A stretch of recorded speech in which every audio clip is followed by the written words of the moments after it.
The golden sunset painted Mars's sky as Commander Gina Park stood at the observation deck of New Olympus Colony. She watched distant lights approach, the first alien visitors humanity had ever known. Her hand tightened around her tablet displaying first contact protocols. "They're early," Lieutenant Han Kim said, joining her at the window. His normally calm face showed excitement despite his professional stance. "Early is better than never showing up," Gina replied.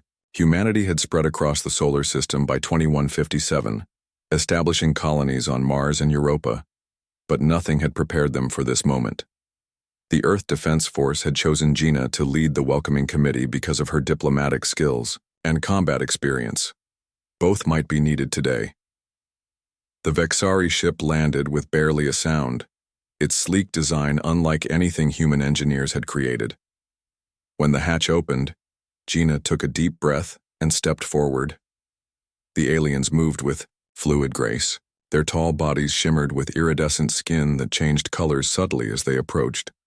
The lead alien, taller than the others, bowed slightly. "I am Ambassador Lux of the Vexari Confederacy, representing 7 worlds united in peace. We come to Earth's children with open hands and open hearts." Gina returned the bow. "Commander Gina Park of the Earth Defense Force. On behalf of all humans across our solar system, welcome to Mars." The following weeks brought wonders beyond imagination. The Vexari shared medical technology that cured diseases humans had fought for centuries. They offered energy systems that made pollution obsolete. Their faster-than-light communication devices connected the solar system instantly. World leaders eagerly signed friendship treaties. Markets soared as Vexari technology integrated into human society. Children played with alien toys while adults marveled at entertainment that stimulated all senses. Only Gina noticed the small things that didn't add up. Late one night, working in the communications hub, she overheard 2 Vexari technicians speaking, in their native language. Her translator caught fragments. Primitive but useful specimens. Volatile temperament makes them ideal for specialized purposes. She began watching more closely. The Vexari always seemed to arrive just before major human technological breakthroughs, offering their superior versions.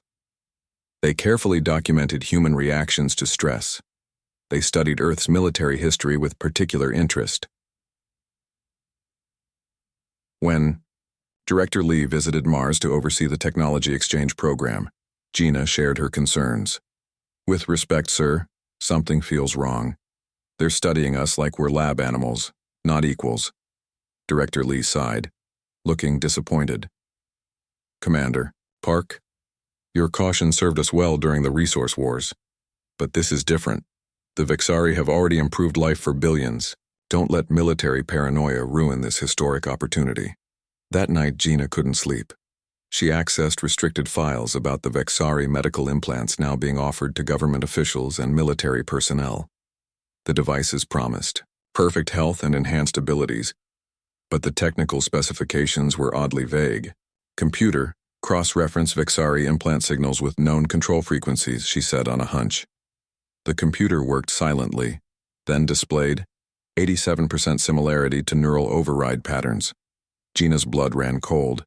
She encrypted her findings and sent them to her most trusted officers with instructions to refuse the implants at all costs. The next morning, she was reassigned to Europa, a clear demotion. As she packed her belongings, Lieutenant Kim visited her quarters. "I got your message," he said quietly. "I believe you. A few others do too." "Keep watching them," Gina said, "and stay in touch through the old emergency channels, not the new Vexari comm systems." 3 months later on Europa, Gina received a message that confirmed her worst fears. A junior scientist had discovered hidden programming in the Vexari medical devices, code that could override human nervous systems when activated by a specific signal. Before she could alert Earth, communications went silent. All channels filled with static except one, the emergency frequency where Lieutenant Kim's voice came through, broken and desperate. "Commander, they've activated something in the implants. Government officials, military commanders, they're all just stopping, following Vexari orders without question. The orbital defense platforms are turning toward Earth. There, the transmission cut to static. Gina looked through her window at distant Earth, a blue dot in space, and watched as flashes of light erupted across its surface. The Vexari hadn't come in peace. They had come to conquer, and humanity had welcomed them with open arms. Gina gathered the few unimplanted personnel on Europa. "We have work to do," she said, her voice steady despite the fear gripping her heart. "We are now humanity's last free defenders. The false peace had ended. The true fight for survival had just begun." 3 years after first contact, Unity Day arrived with celebrations planned across Earth and its colonies. Gina watched from her hidden base on Europa as billions prepared to mark the anniversary of the Vexari arrival. "Something's happening," said Day, a maintenance technician who had joined Gina's small resistance group. He pointed to the monitoring screen showing Earth's major cities. On every screen, people suddenly stopped moving. Government officials, military commanders, and ordinary citizens with Vexari medical implants froze mid-celebration. Their eyes glazed over, then they began moving again, but differently, like puppets on strings. "It's starting," Gina whispered. Her warnings had gone unheeded, but she had prepared for this day. The Vexari ships that had hovered peacefully above Earth's cities for years now positioned themselves strategically. Earth's own orbital defense platforms, built with Vexari assistance, turned their weapons toward the planet they were meant to protect. "This is Captain Sun reporting from Luna Base," came a desperate transmission. "The base commander just ordered all defensive systems shut down. The Vexari are taking control of—" His voice cut off as beams of energy struck major military installations worldwide. The attacks were precise, not meant to destroy Earth, but to crush any possibility of resistance. Within hours, the Vexari overlord's face appeared on every screen across the solar system. "People of Earth, do not be alarmed. Your service to the Confederacy begins today. Your natural aggression and resourcefulness make you ideal soldiers in our ongoing conflict. Those who already carry our gift," he meant the implants, "will lead the way. The rest will follow soon. Resistance is both futile and unnecessary." In their hidden base beneath Europa's ice, Gina's team watched in horror. "How many are free of implants?" she asked. Tay, their communications specialist, checked his data. "Maybe 20% of Earth's population refused them, but most military and government officials accepted the health benefits. And they now control all major defense systems," Jisoo added. The young medical officer had been studying stolen Vexari technology for years. "The implants don't just control people, they enhance them. Faster reflexes, increased strength." Gina nodded grimly. "Turning humans into super soldiers." Over the next weeks, they watched as the Vexari began processing humans like cattle. Those without implants were given a choice: accept one voluntarily, or be sent to adjustment centers. Children born after the betrayal received implants as vaccination. Gina's team grew as more unimplanted humans escaped to Europa. They established a hidden network, gathering information and resources. What they discovered was chilling. "They've been planning this for decades," Tay said one night, showing Gina intercepted Vexari communications. "They visited thousands of worlds, looking for the perfect warrior species. And they chose us? Why not some stronger alien race?" asked Daejisu, pulled up her research. "Because of our brains. Human neural pathways are unique. We can adapt to combat situations faster than any species they've encountered.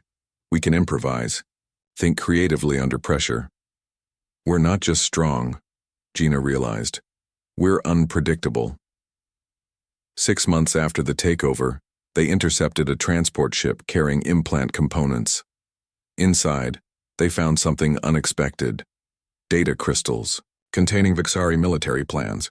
"They're at war," Tay explained after decoding the information. "With something called the Zoth Collective. They've been losing for centuries." "So we're not just slaves," Gina said. "We're cannon fodder." The first human battalion shipped out 3 months later. Implant-controlled soldiers boarded massive transports bound for distant stars. News of the first battles arrived via stolen communications, humans fighting with reckless courage, dying by the thousands, but winning victories the Vexari could dare not achieve alone. In their Europa base, now housing over 300 resistance members, Gina watched footage of controlled humans fighting with machine-like precision. "We need to free them," she said. "Not just for humanity's sake, but because a willing human fighter would be even more effective than their mind-controlled versions." Jisoo had been studying the implants. "I have an idea.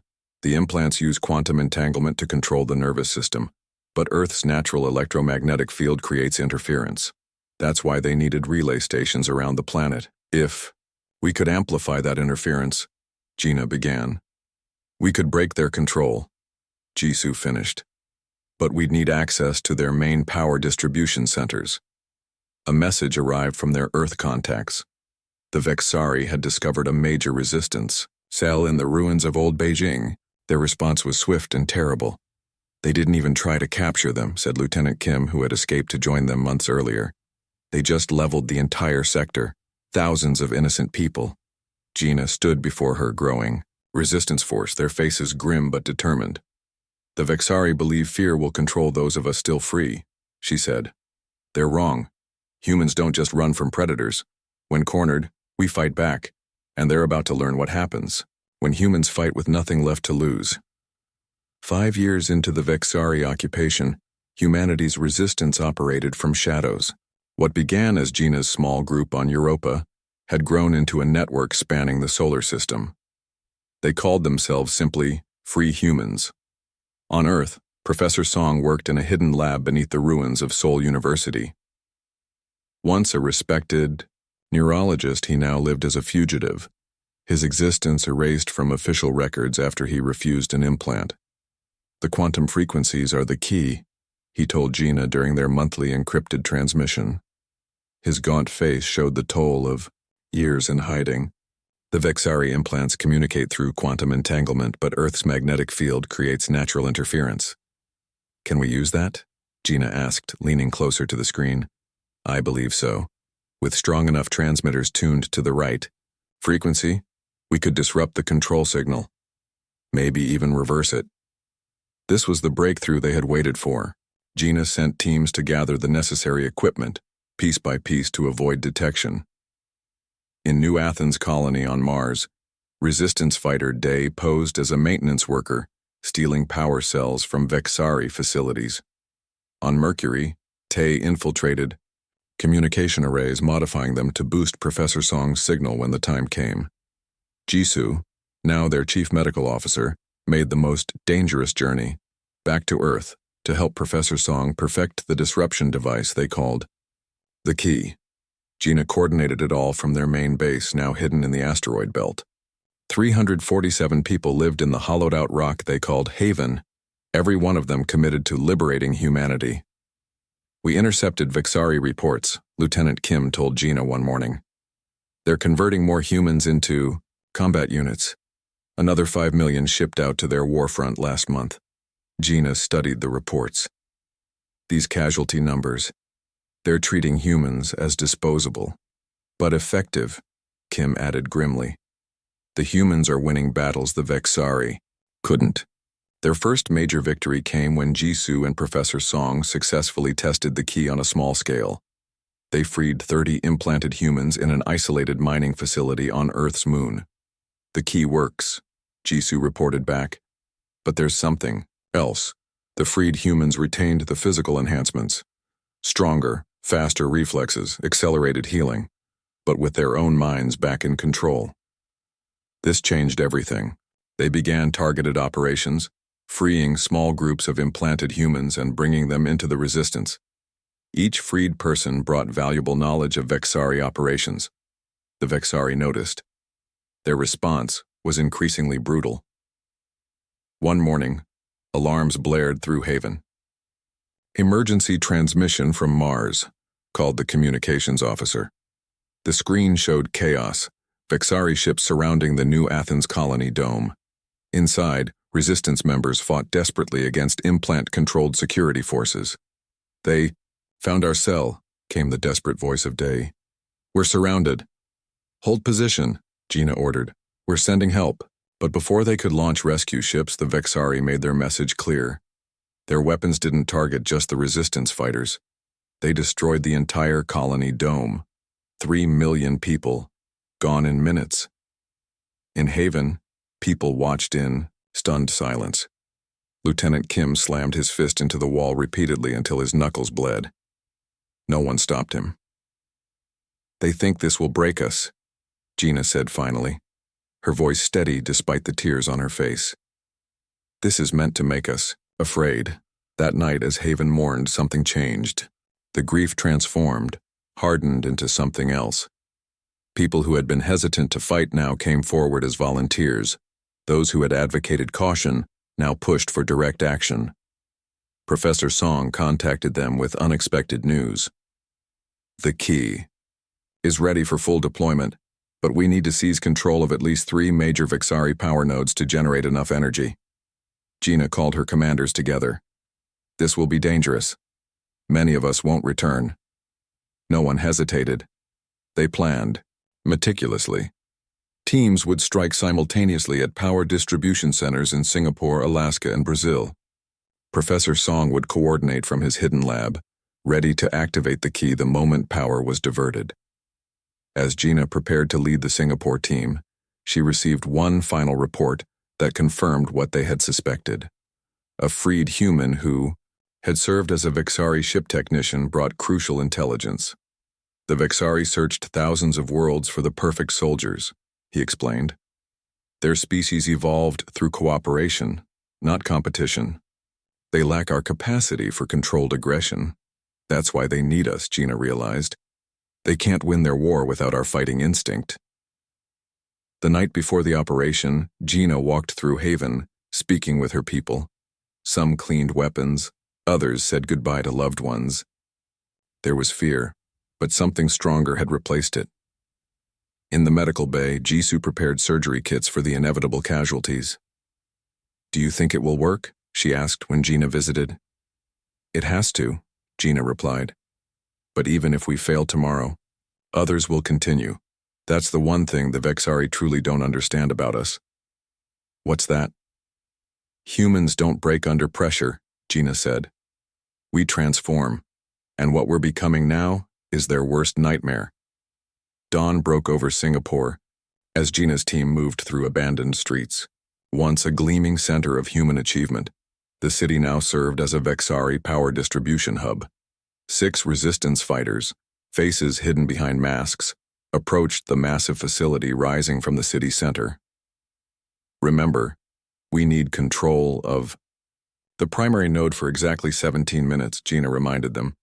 Team Brazil and Team Alaska must succeed too, or this won't work.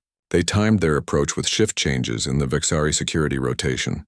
Even so, implant-controlled human guards patrolled the perimeter. The sight of their blank eyes and stiff movements strengthened Gina's resolve. "These could have been us," Lieutenant Kim whispered as they waited for the signal. "They will be us again," Gina promised. Their opening came when a supply transport arrived. While security focused on the shipment, Gina's team slipped through a maintenance entrance. Years of gathering intelligence had given them detailed facility maps. They reached the main control room with minimal resistance.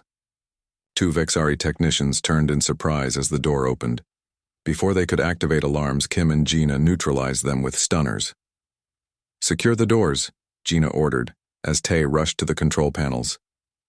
"This is Singapore team," she transmitted. "We have control. Brazil, Alaska report status. Brazil team in position, ready on your mark. Alaska here. We encountered heavy resistance but secured the facility. 3 casualties." Gina swallowed hard but kept her voice steady. "Professor Song, we're ready." From his hidden lab halfway across the world, Professor Song's tired voice responded. "Beginning power diversion. Initiating Thunderbolt protocol in 10 seconds. Tay's fingers flew across the alien controls, redirecting massive energy from the Vexari grid to the resistance transmitters hidden around the planet. "Power levels rising," Tay reported. 80%, 90. Alarms blared. Security forces would be coming. "We need 5 more minutes," Professor Song said. You'll have them, Gina promised, positioning her team at the entrances. The first wave of guards arrived, humans with implants moving with enhanced speed. The resistance fighters held them back with stun weapons. They had agreed, no killing of controlled humans if possible. Power at maximum, Tay called out. Thunderbolt activating. Across Earth and throughout the solar system, the signal propagated. Designed to match Earth's natural electromagnetic frequency, but amplified 1,000-fold, it targeted the quantum entanglement that bound implants to their Vexari controllers. In the control room, the human guards attacking them suddenly stopped. Their blank expressions shifted to confusion, then awareness. One by one, they lowered their weapons. "What's happening?" asked a young guard, blinking rapidly. "Where am I?" "You're free," Gina told him. What they didn't expect was what happened. Next, the freed humans didn't just regain consciousness, they experienced something more. The implants, designed to enhance human capabilities for combat, were now under human control. Reports flooded in from across the planet. "New York is free. Humans have taken the spaceport. Mars colonies reporting in. All implanted personnel freed and turning on Vexari forces." Professor Song's voice came through, excited but concerned. "Something unexpected is happening with the implants. They're not just deactivated, they've reversed function. The rage suppression protocols have inverted." In Singapore, Gina witnessed it firsthand. The freed security forces didn't just regain their minds, they moved with incredible speed and strength, their eyes bright with focused fury. "It's like the implants are channeling our anger," Kim observed as they fought their way out of the facility. Around them, freed humans joined their ranks, instinctively targeting Vexari with deadly precision. Across Earth, centuries of human combat knowledge, stored in countless minds but suppressed by implants, now surged forward, enhanced rather than controlled. Tactics developed over thousands of years of human conflict deployed against an enemy who had never faced such organized rage. The Vexari, who had cataloged thousands of species, had never encountered one whose evolutionary path rewarded controlled aggression, a species that became more dangerous, not less, when threatened. From Haven, resistance coordinators watched in awe as reports came in from across the solar system. Freed humans overwhelmed Vexari positions through sheer ferocity and numbers. Ships thought secure fell to their former crews. Colonies declared themselves liberated hour by hour. In orbit above Earth, the massive Vexari command ship attempted emergency protocols. Gina, leading a team of freed pilots in captured shuttles, surrounded the vessel. "This is Commander Gina Park to all human forces," she broadcast. "The command ship is our prime target. Today we take back our solar system." The shuttle bay doors opened and her team launched into space. As they approached the command ship, Gina witnessed something she never thought possible. Vexari ships fleeing. "They're retreating," Jisoo called from her shuttle. "I've never seen them show fear before." "They're finally seeing what humans really are," Gina replied. "Not just useful tools, but the most dangerous predators they've ever encountered." The command ship loomed ahead, its defenses active but inadequate against the storm of human fury bearing down upon it. Thunderbolt had awakened humanity, and the Vexari were about to learn why every species needs to fear the rage of humans when fighting for their freedom. The Vexari command ship's corridors echoed with the sounds of battle. Gina led her team forward, moving with the enhanced speed and strength that the reversed implants now granted to freed humans. Behind them, more shuttles docked, bringing reinforcements. "Central Command should be 2 levels up," Tay said, checking the ship schematics they had stolen years ago. The Vexari defenders fought desperately, but they faced something they had never prepared for: humans fighting with both their natural combat instincts and the enhancements the Vexari themselves had designed. The aliens' movements seemed slow and predictable compared to the storm of human fury advancing through their ship. Gina's team reached the command center doors. "Breach. Charges," she ordered. The doors blew inward. Inside, Vexari officers scrambled for weapons. At the center stood Overlord Lux, his iridescent skin now pale with fear. "Stand down," Gina commanded. "Your forces across the solar system are retreating or surrendering. It's over." Within days, the pattern repeated throughout human territory. The Vexari Confederacy, which had ruled 7 systems and subjugated dozens of species, crumbled before the freed human onslaught. 2 weeks after Thunderbolt, representatives from Earth and the colonies gathered aboard the captured command ship, now renamed Reclamation. Gina, as the resistance leader who had coordinated humanity's liberation, addressed them. "We have won our freedom," she said, "but we must decide what comes next." The debate was heated. Some wanted revenge, to hunt down every Vexari and make them pay for years of enslavement.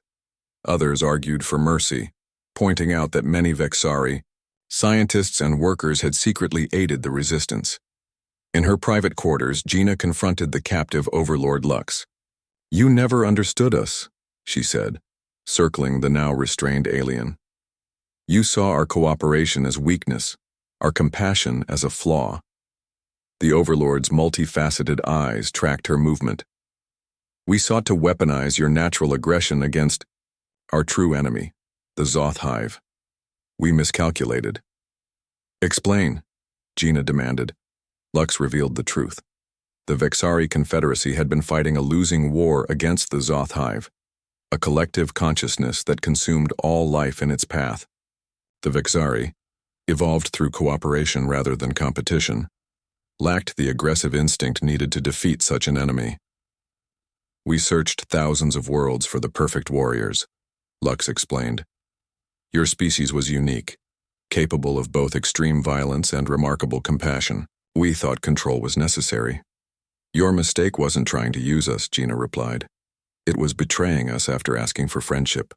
Humans can forgive many things, but betrayal ignites a rage like nothing else in the galaxy." When she brought this information to the Human Council, another fierce debate erupted. The Zoth Hive was still coming. Without human assistance, it would eventually reach Earth. Professor Song, now heading research into the implant technology, offered a solution. "We can modify the implants to be fully under human control, no external influence possible. They would enhance our natural abilities without compromising our free will." After much discussion, a consensus emerged. Humanity would prepare to face the Zoth threat, not as slaves but as defenders of their own choice. The newly formed Terran Defense Alliance would incorporate those Vexari who had opposed the enslavement plan and wished to make amends. 3 months after liberation, the first joint human Vexari expedition departed to establish early warning outposts. Freed humans with enhanced abilities trained alongside Vexari scientists who now shared their technology openly. What had begun as exploitation transformed into true partnership, born of necessity. Standing on the observation deck of the Alliance flagship, Gina watched Earth grow smaller as they departed the solar system for the first time in human history. Jisoo joined her at the viewport. "Do you think we can win against the Zoth?" "I do," Gina said. "Not because we're stronger or have better technology, but because we're fighting for the right reasons now. We're protecting our home, not serving someone else's agenda." Before the ship jumped to faster-than-light travel, Gina addressed the combined crew, humans and the Vexari who had chosen to ally with them. "The galaxy thought to break us, to use us, to control our rage. They failed to understand humanity's greatest strength isn't our anger, but our ability to channel it, to forge it into purpose. The stars themselves will learn. Beware the rage of humanity, for no force can stand against us when we fight for what we love." As the ship accelerated toward distant stars, humanity took its first united steps into the galactic community, not as conquerors or the conquered, but as protectors with a simple warning to any who would threaten them: never again.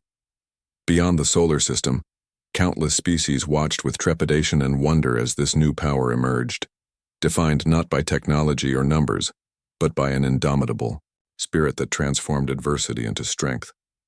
The Vexari had sought to control humanity's rage.